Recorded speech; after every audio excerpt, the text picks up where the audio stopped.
amados irmãos, uma alegria poder compartilhar um pouco da palavra do Senhor e continuar a história que a gente vem partilhando aí nas últimas 7 semanas. Hoje é a 8ª mensagem no livro de Ruth. Abra comigo no livro de Ruth, a 8ª mensagem no livro de Ruth, livro pequenininho, mas que tem muita história para contar. Abra comigo aí no livro de Ruth. Paramos no capítulo 3, no versículo 11. A gente foi até o 11, né? Capítulo 3, versículo 11. Lembrando a sua mente esclarecida, aquilo que tem acontecido aqui no livro de Ruth. Capítulo 1, você começa mostrando que Deus está no controle das coisas, mesmo quando nossa vida vai de mal a pior. E aí você tem os versículos 1 até o versículo 5, no capítulo 1, a vida de Noemi indo de mal a pior. Noemi e Elimeleque saem de Belém, vão para Moabe, e lá ela sai atrás de coisas, para conquistar coisas, e quando chega lá, além de ela não conseguir as coisas, ela perde as pessoas. Então, a vida dela parece que está indo de mal a pior. E muitas vezes nós apenas olhamos a vida do ponto de vista do nosso ponto de vista, não do ponto de vista de Deus. Deixa eu só... Não sei se é o cabo, se é... Som. Vê a vida do ponto de vista de Deus. Noemi continua o capítulo 1 todinho, as coisas acontecendo, Deus tentando abençoar, Deus tentando mostrar misericórdia, Deus tentando mostrar para ela que a vida dela não tinha acabado, mas mesmo assim Noemi está olhando apenas para os problemas. As noras querem segui-las, mas ela diz: não, voltem para a terra de vocês, não, vá procurar o marido, não, eu não tenho mais nada. E assim o capítulo 1 termina com Noemi, um coração amargurado, ela dizendo, a revolta dela sendo muito clara, ela dizendo: olha, eu saí daqui cheia, mas voltei vazia, a mão do Todo-Poderoso foi contra mim. Ela está dizendo: olha, Deus se voltou contra mim, não tem mais solução para a minha vida. Mas ao longo de todo o capítulo 1, você vai vendo Deus sendo misericordioso, porque ela escuta que Deus visitou o seu povo. Ela volta para Belém, ela chega lá no começo da colheita, então está vendo, Deus está visitando o seu povo, mas ela termina o capítulo 1 com o coração bem amargurado. Quando a derrota parece inevitável, Deus vai criando recomeço, e ali ela começa o capítulo 1 saindo de Belém, termina o capítulo 1 voltando para Belém, um novo começo. E às vezes a nossa vida precisa de novos começos, recomeços. Ninguém é tão velho que não possa recomeçar. Ninguém é tão velho que Deus não possa usá-lo para fazer grandes coisas. Estava dando aula no seminário, final de semana passada, nosso seminário batista, e tem um senhor falando assim: rapaz, eu tenho 50 anos já, estou fazendo seminário, daqui que eu termino o seminário, que vai fazer um concílio, que vai ser ordenado pastor, eu estou velho demais. Ele estava dizendo: estou velho demais. Eu digo: rapaz, Deus começou a usar o apóstolo Paulo, ele já estava com quase 50 anos. Já tinha uma certa idade, porque Deus chama o apóstolo Paulo. Paulo passa 10 anos esquecido lá em Tarso. Já tinha passado 3 anos de treinamento, 13 anos. Depois de 13 anos que Paulo se converte, é que Deus vai de fato usá-lo como grande missionário que ele é. Deus chamou Abraão com 75, fez uma promessa que só foi se cumprir quando tinha 99. Diga aí. Então, não pense isso. Não pense. Deus pode trazer novos começos. E assim termina o capítulo 1. No capítulo 2, você tem, parece que são os acasos da vida. Deus vai mostrando que a soberania de Deus está escondida nos acasos da vida. Você pensa que é por acaso. Parece que foi por acaso que Ruth entrou no campo de Boaz. O autor sabe que não foi por acaso, ele está sendo irônico. Não foi por acaso. Não era por acaso que Boaz estava naquele dia, ele tinha vários campos, mas naquele dia ele estava naquele campo. Tinha várias pessoas, mas naquele dia ele prestou atenção em Ruth. Existiam várias histórias acontecendo, mas ele escutou a história de Ruth. E assim o capítulo 2 vai mostrando que os acasos da vida,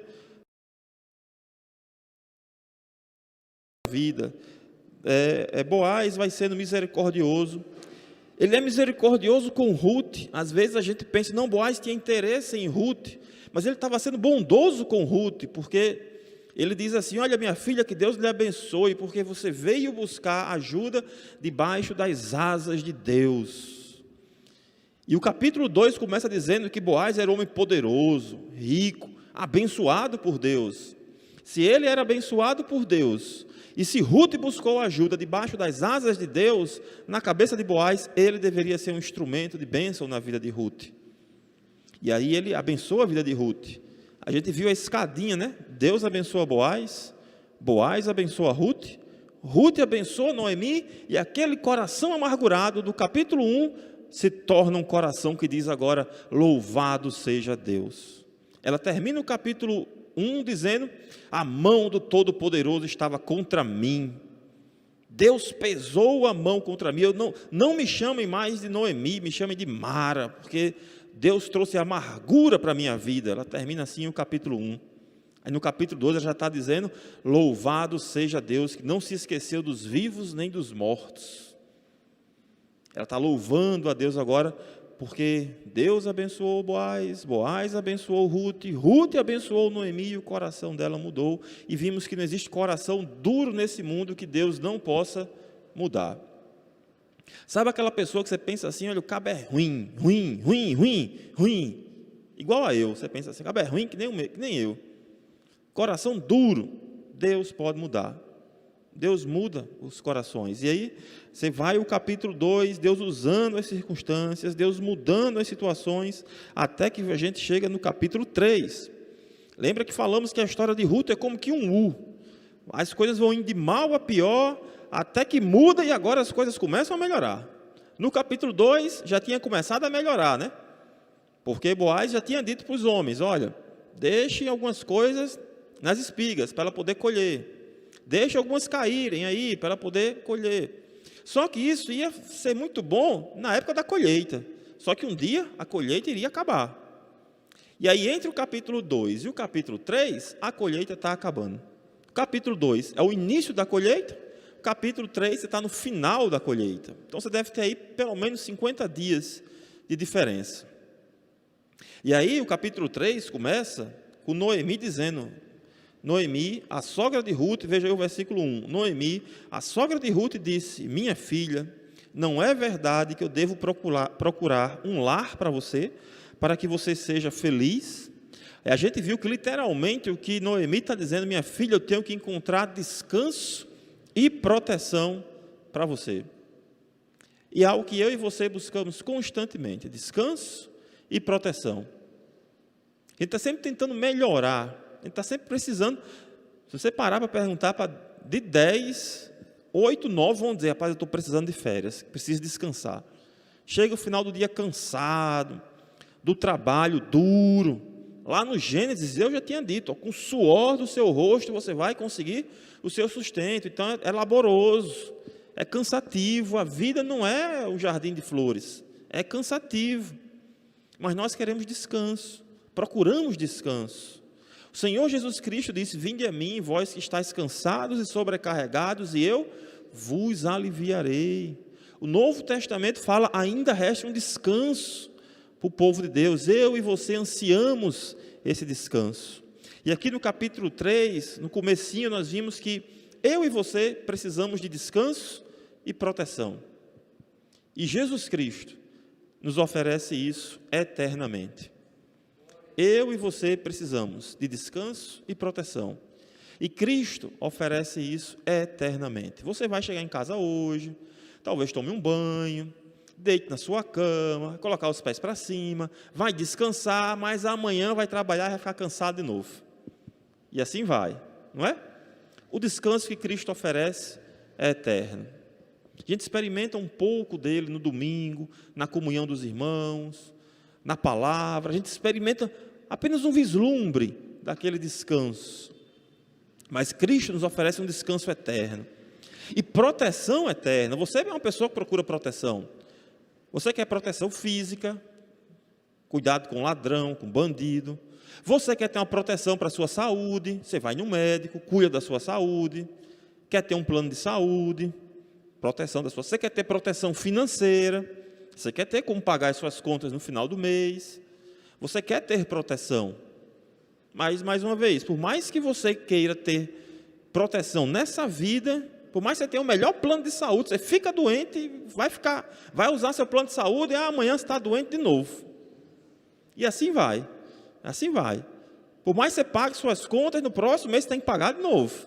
Não acaba não, você tem que pagar de novo. É igual a unha, só faz crescer.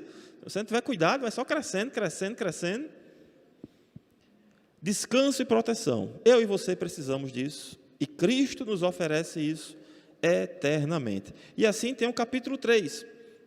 Leiam comigo, vou ler a partir do versículo 1, para a gente lembrar tudo aquilo que está acontecendo aqui. E aí, quando for do 12 em diante, a gente vai mais devagarzinho. Veja aí, versículo 1. Ruth, capítulo 3, versículo 1, diz assim: Noemi, a sogra de Ruth, disse: minha filha, não é verdade que eu devo procurar um lar para você? Para que você seja feliz, descanso e proteção. Preciso encontrar, porque a colheita está acabando. Você não vai ter mais como colher. Não vai ter mais como a gente sobreviver. Então, preciso encontrar descanso e proteção para você. E ela vai buscar descanso e proteção aonde? Em Boaz. Veja. E esse Boaz, na companhia de cujas servas você esteve, não é um dos nossos parentes? Eis que esta noite ele está limpando a cevada da eira. Levante-se, ponha o perfume, vista a sua melhor roupa e vá até a eira. Mas não vá até a eira, mas não deixe que ele perceba que você está ali, até que ele tenha acabado de comer e beber. Quando ele for dormir, repare bem no lugar onde ele vai se deitar. Então vá, descubra os pés dele e deite-se ali. Ele lhe dirá o que você deve fazer. Aí a gente lembra que a gente falou desse Ruth era uma moabita. De onde é que vem os moabitas? Os moabitas vêm de um camarada chamado Ló, que saiu de Sodoma e Gomorra porque a cidade estava sendo destruída. Aí as filhas dele dizem assim: olha, a descendência do nosso pai não pode acabar. Aí dão vinho para o pai fica bêbado, vai dormir e as filhas têm uma relação incestuosa com o pai. E aí nascem os moabitas e os amonitas. Aí aqui você vê uma moabita, mais uma vez, esperando alguém ficar alegre por causa do vinho, para ir dormir. Aí um leitor original, um judeu que estivesse lendo isso aqui, ele ia pensar assim: olha, está vendo o que é que moabita faz? É isso que os moabitas fazem. Vão lá na surdina, vão lá na escura, vão tentando se esconder. Não sei se esse era o plano de Noemi, provavelmente não. Porque Noemi está pensando aqui que precisava acontecer algumas coisas. Quando ela precisava pegar Boaz sozinho, porque o que ela está querendo fazer é um pedido de casamento. E quem faz um pedido de casamento é o pai. Só que Ruth não tem mais um pai, tem só Noemi. Então quem vai fazer o pedido de casamento? Não tem ninguém que faça o pedido de casamento. Então ela se preocupa. Primeiro, eu tenho que pegar Boaz sozinho. Um homem poderoso e rico como ele vai estar sempre acompanhado de gente. Então, espere para que você pegue ele sozinho. Pegando ele sozinho, faça uma sugestão discreta. Faça uma sugestão que, se ele negar, não vai ter grandes problemas. Não vai causar vergonha nem para você, nem para ele. Não vai expor nem você, nem ele. E se der errado, você volta, vai ser como se nada tivesse acontecido. Só que o plano de Noemi é assim: você vai, descobre os pés dele. Por que vai descobrir os pés? Para ter frio, né? Vai ficar com frio, vai acordar de noite. Aí você espera o que ele vai falar. O plano de Noemi era esse, né? Faça isso e espere o que ele vai dizer. Aí veja o que é que Ruth faz. Versículo 5. Ruth respondeu: vou fazer tudo isso que a senhora está me dizendo. Então Ruth foi pela eira e fez conforme tudo que sua sogra lhe havia ordenado. Quando Boaz terminou de comer e beber, e já estava com o coração tanto alegre, foi deitar-se ao pé do monte de cereais. Então Ruth chegou de mansinho, descobriu os pés dele, se deitou, está com frio, vai acordar de madrugada. Aconteceu que no meio da noite o homem se assustou e sentou-se. E eis que uma mulher estava deitada a seus pés. O cara acordou com frio, quando olhou tinha uma mulher deitada lá aos pés dele. Veja que Ruth, ela estava com a preocupação de toda a decência, porque ela podia se deitar do lado dele. Estava sozinho. Ela podia já se agarrar com ele ali. Mas ela se deitou aos pés, símbolo de humildade. Ó, se ele quiser, não estou forçando ninguém a nada, estou me colocando numa situação humilde. E Boaz teve um susto. Boaz perguntou: quem é você? Ela respondeu: sou Ruth, a sua serva. Estende a sua capa sobre a tua serva, porque o Senhor é um resgatador. Qual era o plano de Noemi? O plano de Noemi era: vá, fique lá e faça o que ele disser. Não foi isso? Ruth não fez isso. Ruth foi até ficar lá de madrugada. Mas aí quando o camarada acordou, Ruth não ficou esperando ele fazer alguma coisa. Ruth já foi direto ao ponto. Sou Ruth, sua serva, e você é o meu resgatador. É como se ele tivesse acordado e Ruth já estivesse fazendo: eu quero me casar com você. Eu não quero uma noite de prazer, não é uma noite de aventuras, eu quero compromisso com você. Aí Ruth propõe o compromisso para Boaz. Aí veja o que é que Boaz diz. Versículo 10. Boaz respondeu: que você seja bendita do Senhor, minha filha. Você se mostrou mais bondosa agora do que no passado, pois não foi procurar um homem mais jovem, fosse rico ou fosse pobre. Boaz fica feliz com a escolha de Ruth. Agora sim, Boaz está demonstrando algum interesse por Ruth. Não interesse por uma mulher qualquer, mas interesse por uma mulher que quer compromisso. E veja que Boaz, ele não se atira para cima de Ruth como se fosse um homem, que ele poderia, se fosse de repente um homem mau, ele iria se aproveitar da fragilidade de Ruth, mas ele não se aproveita da fragilidade de Ruth, pelo contrário, ele diz, veja o que ele diz aí, versículo 11, e agora, minha filha, não tenha medo, tudo o que você falou vou fazer, porque todo o povo da cidade sabe que você é uma mulher virtuosa. Essa mesma expressão é encontrada em Provérbios capítulo 31 sobre a mulher virtuosa. Lembra lá Provérbios 31? Mulher virtuosa, quem a encontrará? A mesma expressão é usada para Ruth, Boaz dizendo: Ruth, você é uma mulher virtuosa. Quando a história de Ruth acontece, não tinha sido escrito ainda Provérbios. Não se tinha ainda a escrita de Provérbios 31. Mas já existia o princípio da mulher virtuosa. Na Bíblia hebraica, inclusive, por muito tempo, muitas formatações da Bíblia hebraica, o livro de Ruth vem depois de Provérbios. Porque Provérbios termina perguntando: mulher virtuosa, quem a encontrará? Aí o que vem em seguida? Ruth. Mostrando que Ruth é essa mulher virtuosa. De forma que eu já escutei algumas pregações dizendo assim: não, essa mulher de Provérbios 31 não existe. Existe, Ruth. E se existe e é Ruth, pode ser você também. Porque às vezes a gente olha assim para os altos padrões que a Bíblia coloca e diz: não, ninguém alcança isso não. Aí nem tenta, né? Não posso ser esse alto padrão aí não, é muito alto. Ninguém é como fulano, ninguém é como cicrano. Se você tentar pela sua força, realmente não vai ser. Mas no poder do Senhor e do Espírito, aí sim, a gente pode ter alguma chance. Mas Ruth é a mulher virtuosa. E a gente terminou aqui com a proposta de Ruth e Boaz dizendo: olha, você é uma mulher virtuosa. Aí se fosse uma novela mexicana, terminava agora, capítulo. Aí terminava. Né? A novela termina assim, aí faz uma música de suspense, aí fica assim, um olhando para a cara do outro, encarando, tal. Tinha terminado aqui o capítulo e você ia ficar: eita, e agora? O que é que vai acontecer? Aí começa agora o novo capítulo. Veja comigo a partir do versículo 12. A partir do versículo 12. Veja aí.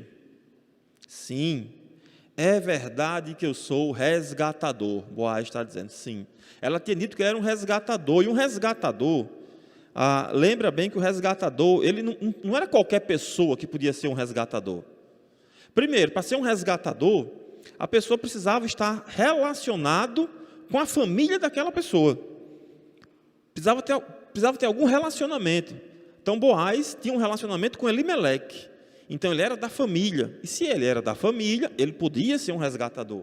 Por exemplo, se de repente acontecesse alguma coisa comigo, aí, se a gente estivesse lá na época de Israel, aconteceu alguma coisa comigo, não era qualquer pessoa que poderia ser um resgatador de Maiara, por exemplo.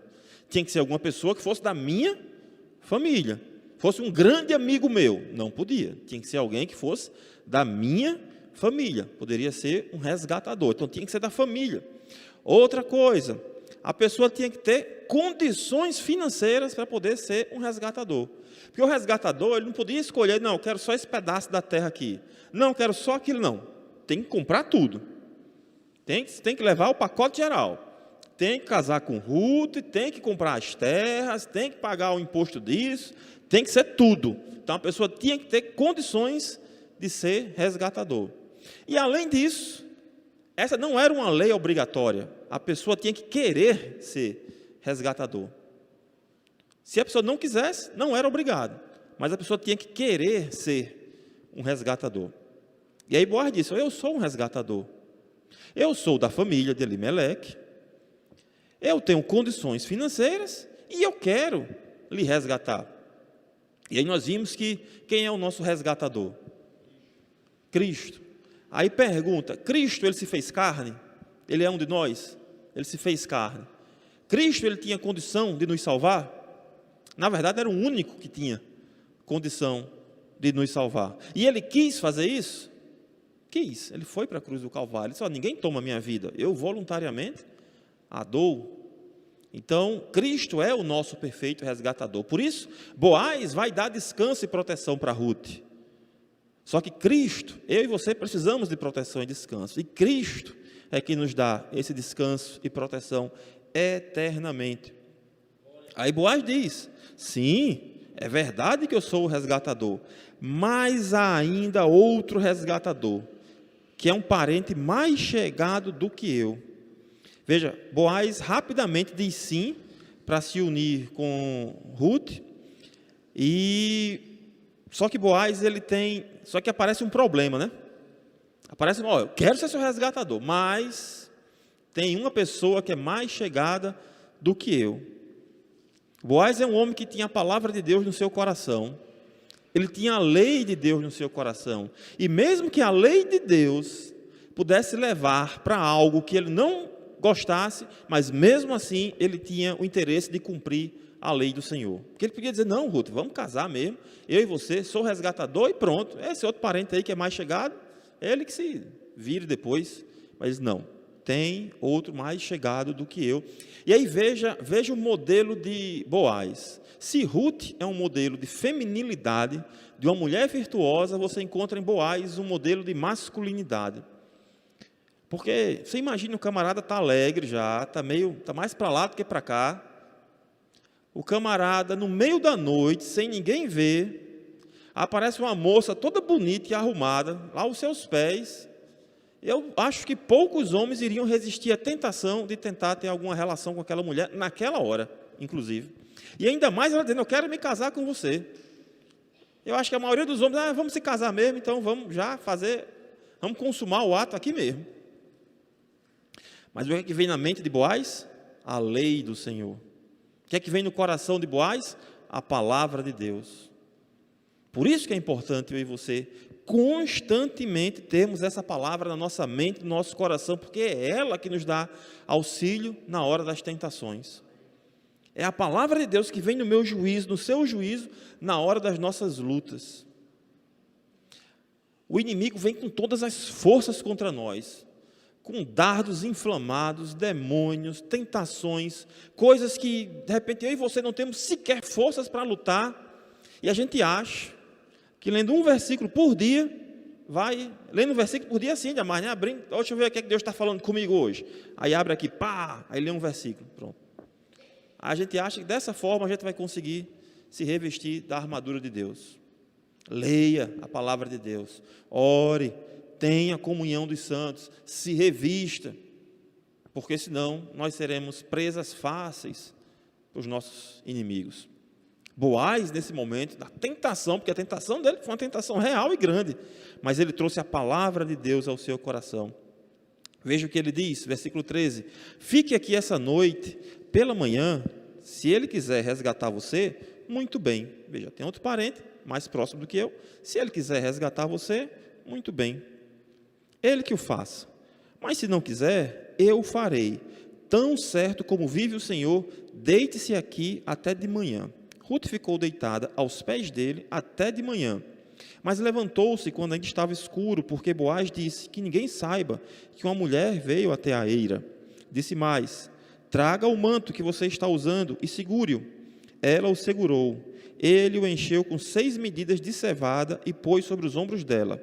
Então ela voltou para a cidade. Veja que quem é a mulher com que Boaz vai casar? Quem é a mulher que Boaz quer se casar?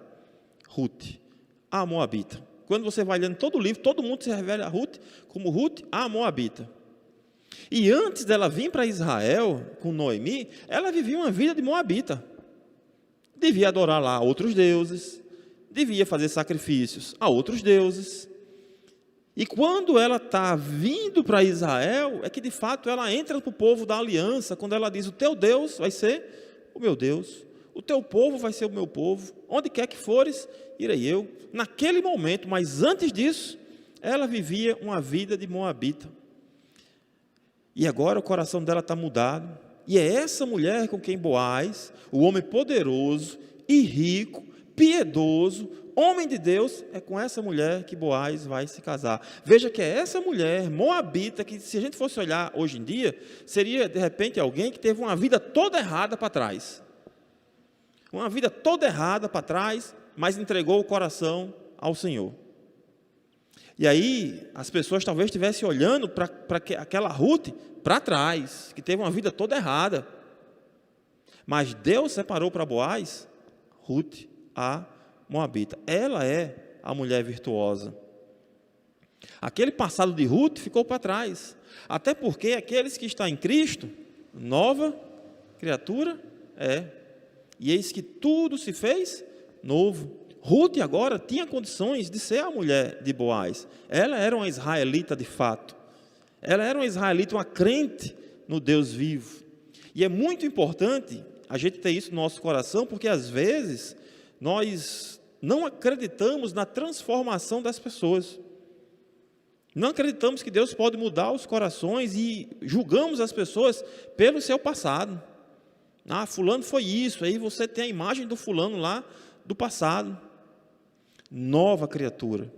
As coisas velhas passaram, tudo se fez novo, é uma nova criação.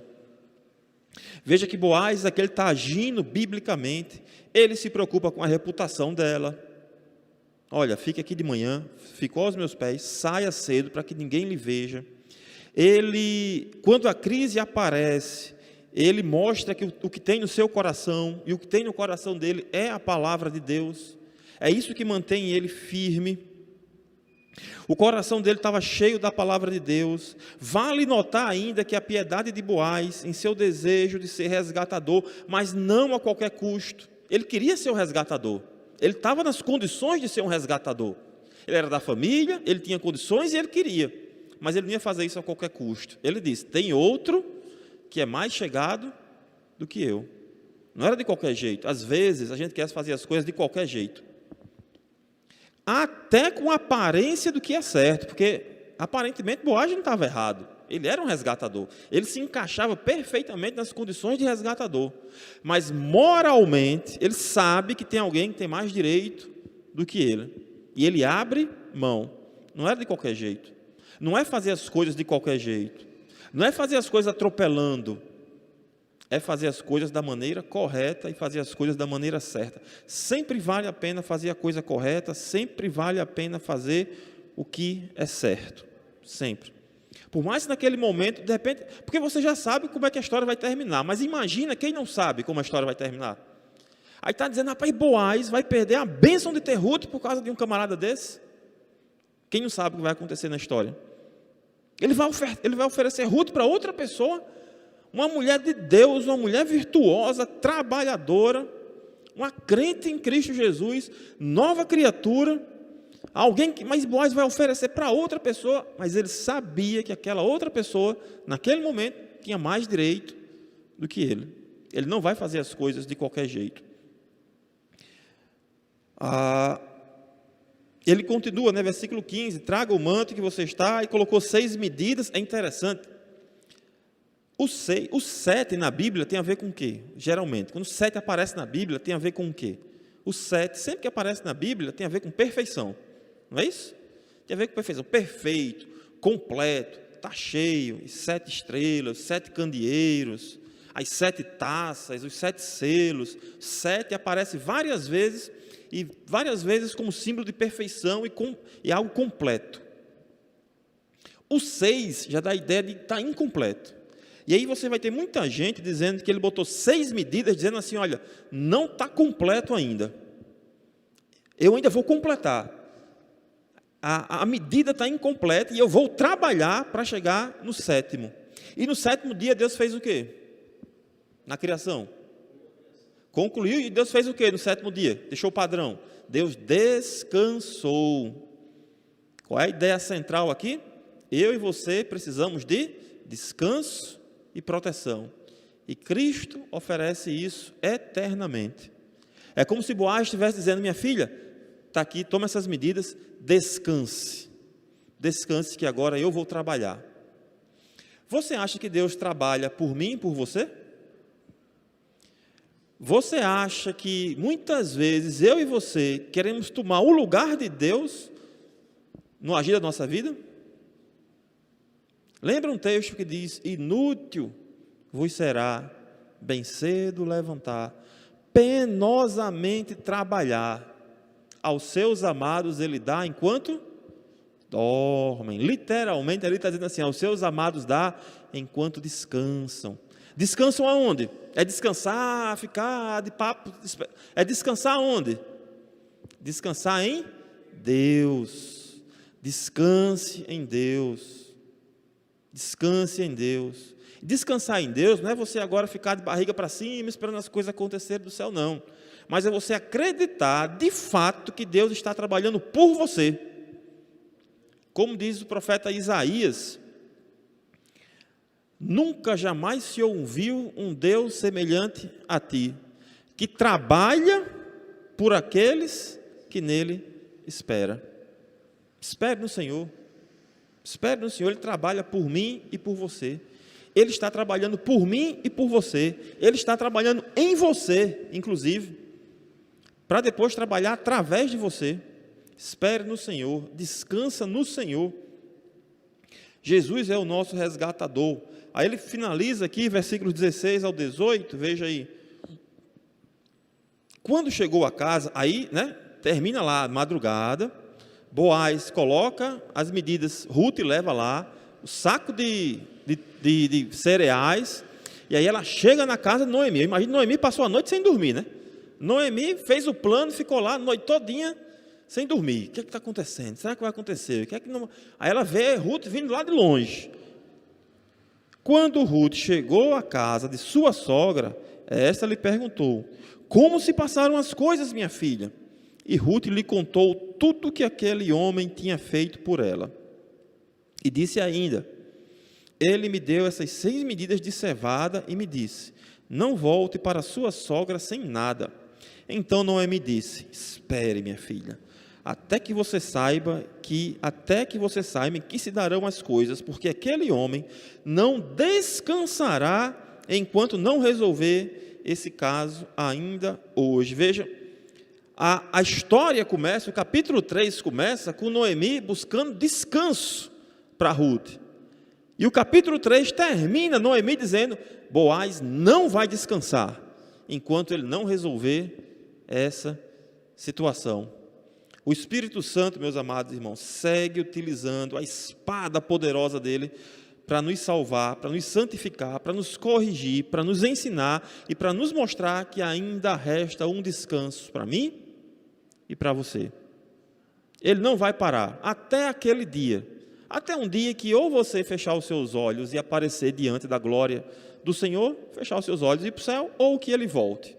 Até esse dia, o Senhor não vai descansar até aperfeiçoar a obra que Ele começou em mim e que Ele começou em você. Várias figuras na Bíblia mostram que eu e você somos obras inacabadas. Por exemplo, o apóstolo Paulo usa lá aos Coríntios a figura de um edifício. Dizendo, vocês são como que um edifício que está sendo construído. Um edifício que está sendo construído não está pronto ainda.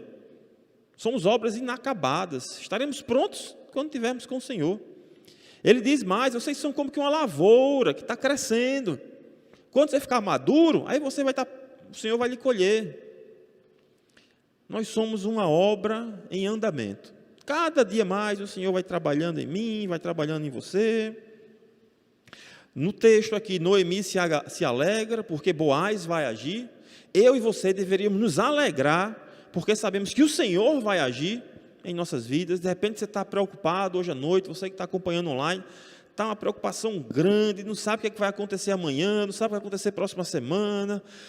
Olha, se alegre no fato de que o Senhor está agindo. Descanse nele. Faça o que você tem que fazer, tome as medidas que você precisa tomar, mas coloque isso diante do Senhor. Já agradeça ao Senhor aquilo que Ele vai fazer, seja o que você vai querer, ou o que não, o que de repente você está esperando. Mas saiba que o que vai acontecer vai ser para o louvor da glória dEle, e se é para o louvor da glória dEle, é o melhor para você. Coloque isso diante do Senhor. Noemi ficou alegre, porque Boaz ia agir. Fique alegre, o Senhor vai agir na sua vida. Podemos ter certeza de que, assim como Boaz, o Espírito Santo não descansará enquanto não terminar de aplicar a obra de Cristo em favor de todo o seu povo. Aquele que começou uma boa obra vai completá-la na minha vida e na sua vida. Tem uma citação de um autor que eu gosto muito. Ele diz assim, John Piper é o nome desse autor. Ele comentando esse texto aqui, ele diz assim, a vida, preste atenção, importante, a vida não é uma linha reta que vai de uma bênção para outra bênção, até chegar no céu. Seria bom se fosse assim, né? Bênção hoje, bênção amanhã, aí toma bênção, é bênção, é bênção. A vida não é assim. A vida não é. Se você acha que a vida é assim, você vai se frustrar muito. Você vai se frustrar. Mas a vida não é assim, ele diz. A vida é uma estrada cheia de curvas e de problemas. Problema após problema. O ponto principal da história bíblica, como a de José, de Jó, de Esther, de Ruth, é nos ajudar a sentir em nossos ossos que Deus é por nós, mesmo no meio dessas estradas sinuosas, cheias de problemas. Porque quando você olha para as histórias bíblicas, onde é que você vê Deus agindo? A história de José, por exemplo, é bênção atrás de bênção? Não. É quando a bronca chega que você vê Deus agindo. É ou não é? A história de Ruth, a mesma coisa. A história de Jó, mesma coisa. E assim vai. De todos os personagens bíblicos, é quando o problema vem que aí você vê a mão de Deus agindo poderosamente. É o ponto, Novo Testamento, falar, alegrai-vos quando vocês passarem por muitas provações. Porque uma vez que você passa pela provação, a fé de vocês é confirmada. Então, se alegrem com isso. O Novo Testamento me ensina e te ensina, porque a gente vai provar a nossa fé, vai saber o quão próximo nós estamos do Senhor, como mais nós podemos nos aproximar do Senhor. Esse capítulo, você tem Noemi procurando descanso e proteção para Ruth. Esse descanso e proteção está apontando para Boaz, que é um símbolo de Cristo, que aponta para Cristo. Boaz, um símbolo de masculinidade, um homem que de fato um homem que não se aproveita da fragilidade de Ruth, um homem que é provedor, um homem que tem a palavra de Deus no seu coração, um homem que cumpre a sua palavra. Você tem Boaz como um símbolo de masculinidade, e você tem Ruth como um símbolo de feminilidade, uma mulher virtuosa, conhecida pela sua boa fama. O capítulo está tratando sobre descanso. Você chega ao final do capítulo cheio de esperança agora. Aquela história do capítulo 1, do capítulo 2, que estava ruim, que parecia que não tinha, que parece que o final da vida delas tinha chegado ao fim, parece que agora vai ter uma mudança drástica. Você termina o capítulo cheio de esperança agora. Noemi termina o capítulo entendendo que a situação não está mais na mão dela. Ela diz, olha, vamos esperar o que ele vai agir. E muitas vezes nós também devemos entender que a situação não está mais nas nossas mãos. Você vai até onde você pode fazer, entendendo que o Senhor é que está no controle de todas as coisas. Mas tem coisa que você não tem controle. E não adianta você querer controlar o que você não tem controle. Não adianta você ficar se estressando com aquilo que você não tem controle. Noemi entendeu. Não está mais comigo agora. Vamos ver o que o Senhor ordena. Ela descansou o coração dela com aquilo. Noemi começou o capítulo dizendo que ia buscar descanso para Ruth e terminou dizendo que Boaz não iria descansar enquanto não fosse cuidar dela. Em certa ocasião, e essa história aqui para a gente finalizar, essa história me lembra de uma certa ocasião que um homem acordou com uma mulher do seu lado. E é interessante como, eu sempre digo que a Bíblia está contando uma história. Tá? Não tem várias histórias, existe uma história na Bíblia, a história da redenção, criação, queda, redenção, consumação, como Deus está redimindo um povo para si. Essa é a história que a Bíblia está contando e essa é a história que eu e você estamos vivendo. A gente está dentro dessa história, essa história está acontecendo, e essa história sempre volta para o Gênesis, porque vocês lembram, lá no Gênesis, de um homem que acordou com uma mulher do seu lado e teve que é isso? Sabia nem o nome para dar. Vocês lembram? Lá no Gênesis, de Adão. Adão está lá, Deus dá um sono profundo em Adão, tira um pedaço dele, cria lá a mulher. Qual era a obrigação de Adão? Dar o que para a mulher? Prover o que para ela? Proteção. Eles tinham descanso naquele local que Deus preparou para eles? Eles podiam descansar no Senhor ali? Sim. Antes da queda, o jardim era perfeito. Antes da queda, eles tinham descanso e tinham proteção. Mas isso foi perdido com a queda. O descanso e a proteção perderam na queda. Nosso resgatador, Cristo, ele faz o que Adão não pôde fazer. Ele nos dá descanso.